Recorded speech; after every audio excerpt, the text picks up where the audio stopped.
자, 그러면 중간 발표 시작할게요. 저희가 맡은 파트는 물류고, 물류 흐름을 일단 간단하게 먼저 설명을 드리고 시작을 할게요. 물류라고 하면 저희가 회사라고 치면은 물건을 납품을 하기도 하고, 이제 저희 회사가 물건을 사오기도 하고, 저희 회사에서 물건을 생산을 하기도 하는데, 이제 견적을 맨 처음에 하고, 예를 들면은 라면으로 치면은 라면 이제 50개가 주문이 들어왔다고 하면은 이 50개를 바탕으로 우리가 물건을 만들 거야 라고 판단을 할 수도 있고, 재고가 충분하면은 이제 바로 50개 판매할게 라고 납품을 할 거고요. 만약에 그게 안 되면 저희가 만들어요. 이거 단어 설명은 뒤에 하면서 좀 더 설명을 드리고, 만들 거라고 하는 계획을 얘기를 하는 거예요. 그래서 막 계획을 하면서 라면을 만들려고 할 때 거기 이제 라면 스프 아니면은 면 이런 것들이 충분한지를 확인을 하고, 그런 게 없으면은 작업 지시를 하고, 만약에 부족하면은 이제 라면 스프를 따로 저희 회사에서 이거 살게 라고 발주를 넣어요. 그래서 원자재가 부족한 걸 채우고, 그거로 이제 라면 만들어 라고 작업 지시를 한 다음에 그게 다 만들어지면은 50개가 마지막으로 납품을 하는 이런 순서로 가는 거를 물류라고 생각을 하시면 되고, 이거 저희가 만든 걸로 설명을 드리면은 일단 기초 정보, 저희 회사에 대한 정보 나와 있고, 그 다음에 사업장 정보, 여기 어떤 사업장이 있는지, 이렇게 쭉 나오게 조회를 했고요. 그 다음에 누르면은 밑에 사업장에 대한 상세 정보 나오고, 부서 정보, 어떤 부서가 있는지, 그 다음에 거래처 정보 조회를 하면은 이제 저희랑 거래를 하는 거래처 정보가 나오기도 하고, 저희가 이제 물건을 사려고 할때 이 발주를 넣는 그런 거래처도 나오고, 금융거래처라고 하면 저희 회사가 융자를 조달을 하는 그런 은행 같은 금융기관에 대한 정보도 거래처 정보에 나옵니다. 그리고 코드 보면은 또 저희가 거래하는 거래처나 사업장, 부서, 창구 관련된 코드 번호 쭉 나오고, 품목 관리 여기 저희가 만드는 제품 카메라를 만드는 회사라고 간단하게 생각을 하시면 되고, 그 카메라를 만들 때 필요한 제품들, 이런 것들까지 이제 코드랑 이렇게 쭉 나옵니다. 그리고 추가나 수정, 삭제 같은 부분들은 일정 부분은 되는데 더 완전하게 구현을 이제 앞으로 더 추가적으로 할 생각입니다. 품목군 관리도 마찬가지로 추가, 수정, 삭제 대부분 되지만 이제 완전하게는 아직 안 돼서 더 추가 기능 구현을 할 생각입니다. 창고는 저희가 예를 들어 물건을 만들거나 저장한다고 치면 이제 창고에 재고를 저장을 하고, 여기 상세조회 를 하면 이 창고에서 어떤 물품들을 만드는지, 이런 자재, 보관을 하는지, 이런 것들이 이제 쭉 보여집니다. 자, 그러면 이제 여기까지는 기본적인 정보였고, 이제 만약에 물건에 대한 주문이 들어오면 어떤 식으로 흘러가는지를 먼저 보여드릴게요. 견적을 먼저 등록해야 됩니다. 예를 들어 뭐 카메라 몇 개 만들어줘. 우리 회사 뭐 라면 몇 개 만들어줘라고 주문이 들어왔어요. 그러면 견적을 먼저 이제 등록을 해야 돼요. 뭐 예를 들어 라면 35개. 이렇게 입력을 하고, 상세에도 이제 카메라 만들 거야 라면 이제 만들어. 언제까지인지 납길. 우리는 이때까지 여기 주문을 넣은 이 사람한테 줘야 돼. 이거를 해요. 견적 수량 한 번 더 적어주고. 35개라고 했구나. 일단 25개 이렇게 해놓을게요. 그러고 등록을 합니다. 그러면 조회를 하면 오늘 일자로 조회가 되겠죠. 여기에 밑에 25개 넣은 견적이 나옵니다. 오늘 일자로 12월 8일. 그러고 이 견적을 바탕으로 수주를 등록을 해줘야 돼요. 수주는 발주의 반대 개념이고, 이걸 만들어라 라는 거죠. 그래서 이렇게 수주가 조회가 되는데, 얘를 수정을 해주면서 수주 유형이란 걸 선택을 해주는데, 이거는 일반이랑 긴급, 보시면 아시다시피 예를 들어 이제 주문을 넣을 때 우리 급하니까 빨리 만들어라 라고 하면 긴급으로 하면 되고, 아니면 수주 일반 해주면 됩니다. 그러고 비고에 이런 식으로 표시를 해주고, 등록을 하면 수주가 등록이 완료가 돼요. 그러면 이제 이거 만들어 라고 입력이 되는 거라고 보시면 돼요. 그리고 조회. 이런 조회 같은 경우는 대부분 다 구현이 돼 있고요. 그 다음에 여기도 보시면은 수주 일반으로 수주 유형 분류가 돼서 등록이 들어갔다라는 거를 볼 수가 있어요.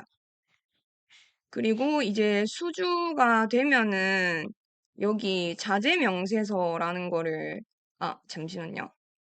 생산 계획을 먼저 해주는데 수주를 바탕으로 MPS라는 게 Master Production Schedule이라고 보시면 되고 말 그대로 프로덕션 생산 스케줄 일정이라고 보시면 돼요. 그래서 생산을 하는 일정에 대해서 저희가 여기다가 등록을 하는 거고 보시면 견적 얼만큼 할 건지 생산 요청하는 거 그리고 이 계획일이랑 출하 예정일을 여기서 이제 알려주는 거라고 보시면 돼요. 시작 날짜, 우리 언제부터 만들 거야? 뭐 이건 오늘이어도 되고 내일이어도 되고. 출하 예정일은 근데 납기일에서 좀 지켜주셔야 돼요. 납기일보다 뒤로 가면 안 되고 이때까지 내놔라 했으니까. 그래서 최소 이틀 전, 28일 이 정도로 해주는 게 좋습니다. 그리고 NPS 등록 이렇게 하면은 이 일정에 맞춰서 만들어 라고 이제 스케줄을 여기서 만들어 줬다고 보시면 돼요. 그 다음에 판매 계획 여기는 저희가 아직 구현이 안 돼가지고 앞으로 조금 더 추가적으로 구현을 할 생각이고요. 그 다음에 소유량 전개로 넘어가기 전에 자재 명세서를 먼저 보여드릴게요. 말 그대로 얘는 Bill of Material이어가지고 자재에 대한 명세서라고 보시면 돼요. 그래서 이 카메라를 선택을 하고 이 조회를 해보면 이렇게 목록들이 나오는데 카메라를 만드는 회사라고 했잖아요. 그러면은 이 카메라를 만들 때 필요한 거, 이 반제품 카메라 본체랑 이 본체를 만드는데 필요한 이라고 하면은 이제 제일 하위 단계고요. 그 얘네들로 얘를 만들고 얘로 얘를 만든다고 생각을 하시면 돼요. 하위로. 그래서 이거를 보여주는 거, 자재에 대한 명세서를 이제 봄이라고 보시면 되고요. 그리고 이제 이거를 바탕으로 소요량 전개. 이 소요량 전개라고 하는 게 이렇게 단어로만 보니까 뭘 말하는 건지 보기 어려우실 수 있는데 이거는 Material Requirement Planning이라고 해가지고 Material, 재료, 자재, 그 다음에 Requirement, 필요, Planning, 계획이라고 하면 돼요. 그래서 필요 품목에 대해서 계획을 하는 파트라고 보시면 됩니다.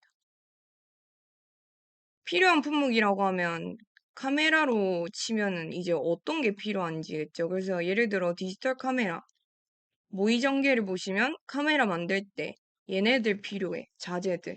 그 자재 몇 개 필요해. 계획 수량. 이런 것들을 보여주는 거라고 보시면 되고, 그래서 얘네들 관련해가지고 이제 등록을 하면은 그 이만큼의 양을 이만큼 기간 동안 발주 작업 지시 완료 기한 동안 이제 완성해 라고 입력을 해주는 거라고 생각을 하시면 돼요. 그래서 여기서 또 구매랑 생산을 구분해서 볼 수 있는데 구매라고 하면은 이제 품목 구분이 원재료인데 필요 수량이 만약에 부족하게 되면은 발주를 넣어야 한다는 거죠. 그래서 라면으로 치면은 라면 스프나 이런 게 부족하면은 발주를 넣어야 한다. 발주를 넣었다라는 거 여기서 확인을 할 수 있어요. 생산으로 치면은 이제 재료는 충분하니까 라면 만들자라고 생각을 하시면 되고요. 그리고 이제 취합 결과 조회에서는 조금 전에 봤던 내용을 완전히 상세하게 여기서 조회를 할 수 있는 파트라고 보시면 돼요. 근데 여기가 지금 아직은 구현이 안 돼서 앞으로 차차 구현을 할 예정이고요. 작업 지시 여기서는 이제 우리가 필요 항목, 작업 지시를 내릴 때, 만들 때 필요한 항목들을 조회를 할 수 있다고 보시면 되고, 얘를 모의 전개를 하면 이 제품 만들 때 필요한 거 다시 한 번 더 여기서 볼 수 있어요. 그리고 어디서 작업장이랑 그 다음에 지점 구분해가지고 얘를 작업 지시를 이제 내리면은 만들어라 라고 한 번 더 하는 거고 그 지사의 작업장에 그리고 작업 지시 현황 조회를 보면은 여기도 이제 작업 지시가 어디서 어떻게 되고 있는지 조금 더 자세히 나오죠. 생산 공정명이랑 작업장 코드랑 이런 식으로. 그리고 여기에 완료된 수량이 이 지시 수량만큼이 입력이 돼야 작업이 완료가 되는 건데 아직 입력하는 버튼이라거나 이런 것들이 구현이 덜 돼서 앞으로 차차 구현을 할 예정이고요. 그 다음에 구현을 한 다음에 이 완료 등록을 누르면은 이제 작업이 완료가 되게 앞으로 구현을 할 예정입니다. 그 다음에 실적 조회. 보면은 여기에 작업 지시 수량, 실제 제작 수량, 공정 성공률 이런 식으로 나오고요. 성공률이 100%가 되기는 원래 좀 힘든데 그 100%로 계산이 쉬우라고 이렇게 만들어 놓으신 것 같고 그 다음에 그렇기 때문에 지시 수량이랑 제작 수량이랑 동일한 걸 볼 수 있습니다. 여기 이 공장에서 만드는 생산 성공률이 100%라는 거죠. 그 다음에 작업장에서는 이 작업장에서 어떤 제품을 생산하는지, 여기 작업장에서는 어떤 제품을 생산하는지 보여주는 파트라고 보시면 되고, 그리고 여기서 이제 발주, 재고 처리,